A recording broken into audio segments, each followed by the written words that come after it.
ओम नमः शिवाय। जय माता दी। या देवी सर्वभूतेषु ब्रह्मचारिणी रूपेण संस्था। नमस्तस्तये नमस्तस्तये नमस्तस्तये नमो नमः। आज नवरात्रि के दूसरे दिन हम माँ के दूसरे स्वरूप माँ ब्रह्मचारिणी के विषय में जानेंगे। माँ ब्रह्मचारिणी का जो रूप है वो बहुत ही सौम्यता से भरा हुआ है। जब आप उनकी ओर देखते हैं तो वो एक तपस्विनी जैसी प्रतीत होती है। माँ का जो रूप है वो सफेद वस्त्र उन्होंने धारण किए हुए हैं और एक हाथ में उनके जप की माला है, क्योंकि वो तप में विलीन है, और एक हाथ में उनके कमंडल में भरा हुआ जल है। माँ ने कमल का जो फूल है उसे अपने आभूषण के रूप में ग्रहण किया है। अर्थात आप देखेंगे उनके जब माँ के स्वरूप को तो हर जगह उन्होंने कमल को हाथ में कड़े की जगह, गले में हार की जगह, और उनके मुकुट पर, स्वर्ण मुकुट पर मणि के समान कमल नजर आता है। माँ गौरवर्णाएं अर्थात इतनी तेज है उनके चेहरे पर, इतना श्वेत प्रकाश है कि ऐसा लगता है जैसे तीनों जो जग हैं, तीनों जो लोक हैं, उनको वो प्रकाशित कर रही हैं। उनके मस्तिष्क जो थर्ड आई है वहां से ऐसा प्रकाश निकल रहा है तो ऐसा लगता है जैसे कि वो एक तीसरा नेत्र खुला हुआ हो। तो माँ का इतना सौम्य और सुंदर रूप है, लेकिन वो एक ब्रह्मचर्य के रूप में दिखाई देती है। उन्होंने पैरों में कुछ नहीं पहना है, वेयर फुट है, नंगे पांव ही तप करती हुई नजर आ रही है। तो माँ का ये स्वरूप हमें क्या दिखाता है? तो माँ का ये जो स्वरूप है ये हमें ब्रह्मचर्य की ओर लेके जाता है, हमें एक साधना और तप की ओर लेके जाता है, हमें ऐसे तप की ओर लेके जाता है जिसमें हम अपनी लक्ष्य की प्राप्ति के लिए साधना कर सके। माँ जो है वो हमें प्रदान करती है ऐसी शक्ति जिससे हम अपने मनोवांछित लक्ष्य, यानी जो भी हमारा डिसाइडेड है लाइफ में लक्ष्य, उसे प्राप्त कर सके।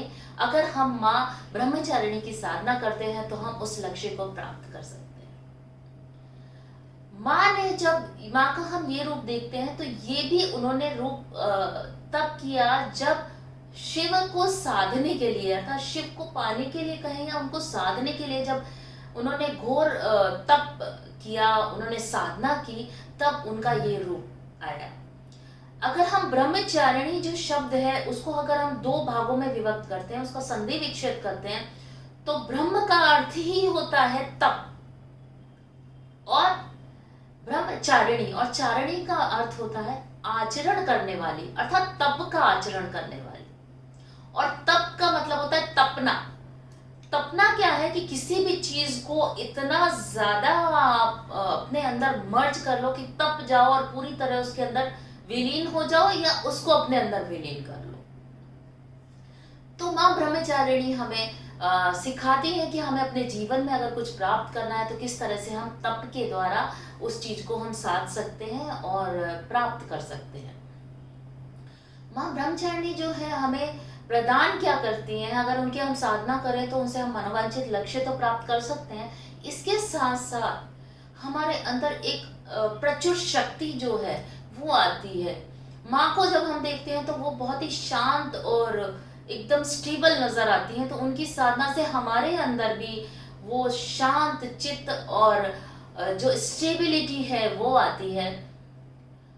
माँ जैसा कि कहा जाता है कि हम हमारा हर माँ के बारे में हमने कहा था, जितने भी रूप है नौ दुर्गा के वो अलग अलग चक्रों को के ऊपर हम हमारा उनका आधिपत्य है हमारे अलग अलग चक्रों पे। तो कल हमने जैसे साधना की थी रूप चक्र या मूलाधार के ऊपर माँ शैलपुत्री की, तो आज ब्रह्मचारिणी माता जी हमारे सेकंड चक्र अर्थात स्वादिष्ठान या सैक्रल चक्र पर आधिपत्य करती हैं।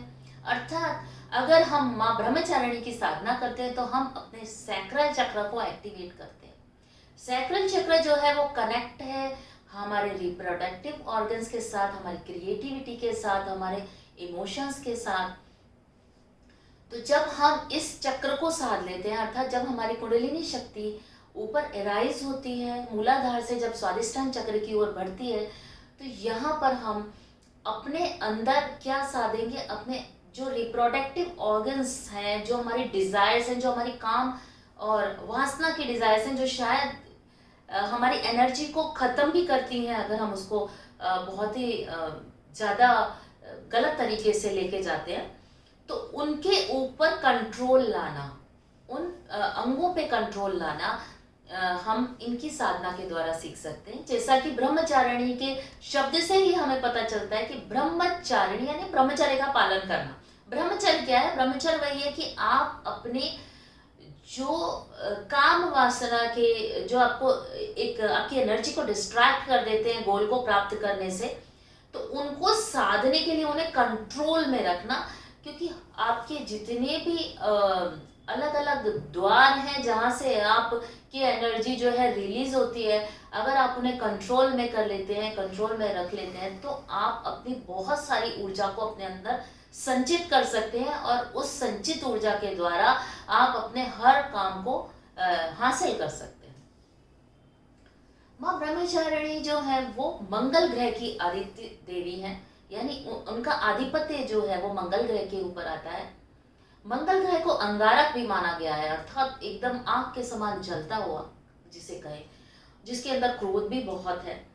तो माँ ब्रह्मचारिणी की साधना करने से क्या है, हम उस मंगल ग्रह को भी साध लेते थे। जिनकी कुंडली में अगर ज्योतिष के मत के अनुसार देखें, जिनकी कुंडली में मंगल ग्रह की स्थिति खराब है, मंगल ग्रह के कारण उनको प्रॉपर्टी के भी बहुत लॉसेस होते हैं, विवाह में भी उनको बहुत तकलीफें आती हैं। तो ये सब एक ज्योतिष का पार्ट है, लेकिन हम यहाँ सिर्फ ये देख रहे हैं कि अगर जिनका मंगल ग्रह खराब है तो वो भी माँ ब्रह्मचारिणी की अगर साधना करते हैं तो वो उस मंगल ग्रह को बैलेंस कर लेते हैं, उसकी जो एनर्जीज हैं वो बैलेंसिंग रूप में उनको प्राप्त होती हैं। वास्तु में अगर हम देखें तो माँ का जो आधिपत्य है वो दक्षिण दिशा में होता है, साउथ डायरेक्शन में माँ का वास होता है। जिन घरों के अंदर जहां पर मतलब जहाँ पे हम रिलीजिंग ज्यादा करते हैं, जैसे बेडरूम हो गए, टॉयलेट्स हैं, बाथरूम से ही हम रिलीजिंग करते हैं, तो इस जगह की एनर्जीज बहुत ही हैवी होती हैं। हम अगर अपने घर में माँ को साधते हैं तो हमारे ये सारी एनर्जीज बैलेंस हो जाती हैं, जो हैवी एनर्जी घर की बैलेंस हो जाती है। वास्तु में कहा जाता है कि दक्षिण दिशा भारी होना जरूरी है और उत्तर दिशा को हल्का होना जरूरी है। बट बहुत से घरों में दक्षिण दिशा हल्की और उत्तर दिशा भारी होने के कारण वहाँ बहुत सी फाइनेंशियल और फिजिकल प्रॉब्लम्स आती हैं। तो जब हम माँ ब्रह्मचारिणी की पूजा करते हैं, ब्रह्मचारिणी माँ का मंत्र जाप कर और ध्यान करते हैं, तो उनकी जो दक्षिण दिशा है उसमें एकदम बैलेंसिंग शुरू हो जाती है, उनके जो निगेटिव इफेक्ट्स हैं वो आने बंद हो जाते हैं।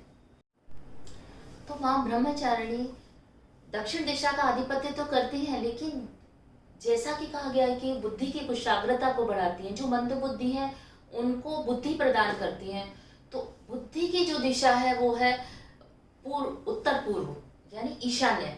तो अगर माँ की साधना उनको करनी है जो किसी परीक्षा की तैयारी कर रहे हैं, जो कॉम्पिटिटिव एग्जाम्स दे रहे हैं, उन्हें जब अगर माता की साधना करनी है अपनी बुद्धि को बढ़ाने के लिए, अपने कॉम्पिटिटिव एग्जाम्स में सक्सेस के लिए, तो उनका जाप के समय वो बैठे बेशक दक्षिण दिशा में, लेकिन जाप करते समय उनका जो मुख है, फेस है, वो उत्तर पूर्व यानी कि ईशान्य कोण की ओर होना चाहिए, जिससे कि वहाँ उनको बुद्धि की प्राप्ति होती है और उनके मस्तिष्क में वो सभी चीज़ें संचित होती हैं जो उन्हें आगे लाइफ में कॉम्पिटिशन एग्जाम्स में ज़रूरत पड़ेगी। जिन लोगों का जैसे कि माँ मंगल ग्रह पर आधिपत्य करती हैं, तो जो लोग चिकित्सा के मेडिकल के क्षेत्र में हैं, जो लोग इंजीनियरिंग के क्षेत्र में हैं, जो इन सब फील्ड से रिलेट करते हैं, वो अगर माँ की साधना करते हैं तो उन्हें बहुत ही ज़्यादा इसमें सक्सेस मिलती है। जैसे कि माँ के अलग अलग मंत्र हैं, भोग हैं, तो हम देखेंगे किस तरह से उनकी साधना करनी है। जो लोग कॉम्पिटिटिव एग्जाम्स के लिए साधना कर रहे हैं, वहाँ वो घी नहीं, शहद जो होता है, हनी, वो एक छोटी सी बॉटल में लेके माँ को अर्पित करें और माँ के एक जो बीज मंत्र है ऐम, उसका जाप करें। उनका मुख नॉर्थ ईस्ट की ओर रहना चाहिए, नॉर्थ ईस्ट ईशान्य की ओर मुंह करके माँ को शहद अर्पण करके और ऐम मंत्र का अगर वो जाप करते हैं। हाँ, इसमें आसन का भी है, अगर कुशा का आसन होता है तो बहुत अच्छा है, क्योंकि माँ तपस्विनी है, तप के लिए हम कुशा का ही आसन रखते हैं। लेकिन अगर नहीं है तो आप अपने आसन के ऊपर एक सफेद रंग की चादर जो कि साफ सुथरी और वॉश की हुई हो उसे बिछा करके आप वहां पर भी ऐम मंत्र के जाप के साथ अपने अंदर वो शक्ति ला सकते हैं जो कि आपका जो भी लक्ष्य है आप उसको प्राप्त कर सकें। माँ की साधना के और भी बहुत से मंत्र हैं। एक नॉर्मल अगर जो आम इंसान है उन्हें माँ की साधना करनी है तो उनके लिए साधारण सा मंत्र है ओम श्री ब्रह्मचारिण्य नमः। इसके अलावा फिर बहुत से बीज मंत्रों की साधना और तप की साधना और रात को जो तंत्र की साधनाएं होती हैं उनके मंत्र बहुत सारे हैं अलग। अगर स्तुति करनी है माँ की आपको तो साधारण सा मंत्र या देवी सर्वभूतेषु ब्रह्मचारिणी रूपेण संस्था नमस्तस्तये नमस्तस्तये नमस्तस्तये नमो नमः। अर्थात हम समर्पित हैं माँ के उस ब्रह्मचारिणी रूप को। बस इतनी सी स्तुति करने से माँ प्रसन्न हो जाती है। जैसे कि माँ शब्द से ही लगता है कि माँ कभी किसी बात पे क्रोध नहीं करती है, माँ हमेशा प्रेम की ही प्रतीक है, किंतु माँ वहाँ पर स्ट्रिक्ट भी होती है जो आपको एक डिसिप्लिन भी सिखाती है। तो माँ को अगर आप डिसिप्लिन में रह करके और बस अपने समर्पण के साथ अगर पूजते हैं तो अगर कहीं आपसे कोई गलती भी होती है तो उस क्षमा याचना के साथ माँ आपको माफ भी कर देती है। किस तरह के पुष्प चढ़ाए जाएं और किस तरह का भोग लगाया जाए, अलग अलग देवी को हम अलग अलग तरह से प्रेज करते हैं, खुश करते हैं, क्योंकि जैसे आपकी भी कोई एक फेवरेट चीज होगी उसी तरह माँ की भी, हर माँ की एक अलग फेवरेट चीज है। तो माँ ब्रह्मचारिणी को जो है वो हिबिस्कस यानी कि गुड़हल के फूल चढ़ाए जाते हैं, ब्रह्म कमल चढ़ाए जाते हैं, ऐसे पुष्प चढ़ाए जाते हैं जो कि रेड और व्हाइट कलर की आभा लिए हुए होते हैं। माँ को जो भोग और प्रसाद लगाया जाएगा उसके अंदर मिश्री है, चीनी है, सफेद मिठाइयाँ और कोई भी आप फल चढ़ा सकते हैं। फल में कोई ऐसी बात नहीं है। ये आप माँ को समर्पित करें और पूरी पूर्ण भावना के साथ आप उनके मंत्रों का जाप करें। जिन लोगों को प्रॉपर्टीज की प्रॉब्लम आती है यानी कहीं ना कहीं मंगल ग्रह से रिलेटेड है या शनि ग्रह से रिलेटेड प्रॉब्लम होती है तो उनकी प्रॉपर्टी कहीं ना कहीं स्टक हो जाती है, ऐसे व्यक्तियों को अगर उस प्रॉपर्टी की जो प्रॉब्लम है उसमें से सॉल्यूशन चाहिए तो भी वो माँ ब्रह्मचारिणी की अगर साधना करते हैं संकल्प लेके, और उनको जो इसमें प्रसाद लगाया जाएगा वो गेहूं, क्योंकि गेहूं जो है वो मंगल ग्रह से रिलेट करता है, तो गेहूं से बना हुआ लापसी हो सकती है, दलिया हो सकता है गुड़ डाल के उसमें, इस तरह का प्रसाद जो है वो माँ को अर्पित करें, संकल्प लें, उनके मंत्र का जाप करें और उनसे प्रार्थना करें कि आपकी जो भी प्रॉपर्टी के इश्यूज आ रहे हैं वो सॉल्व हो। माँ की जरूर कृपा आपके ऊपर रहेगी और आपके जो भी प्रॉपर्टी के इश्यूज हैं वो जल्दी से जल्दी दूर होंगे। तो इस तरह से अलग अलग दिनों में जो हम माता की अलग अलग साधना कर रहे हैं उनसे हमें कुछ ना कुछ कहीं ना कहीं लाभ, क्योंकि माँ जो भी कुछ कहती है या करती है उसमें हमारे जीवन में लाभ कहें तो ये लालच वाला लाभ नहीं है, लेकिन एक ब्लेसिंग वाला लाभ है, एक आशीर्वाद वाला लाभ है, एक ऐसा प्रॉफिट है जो हमें ऑटोमेटिकली ब्लेसिंग्स के रूप में, बारिश के रूप में मिलता रहता है। तो आशा करती हूँ कि ये ब्लेसिंग्स की बारिश जो है, ये आशीर्वाद की बारिश आप सभी के ऊपर हो। इसी के साथ हम यहाँ विदा लेते हैं। कल हम माँ के तीसरे रूप से फिर मिलेंगे। तब तक के लिए ओम नमः शिवाय, जय माता दी।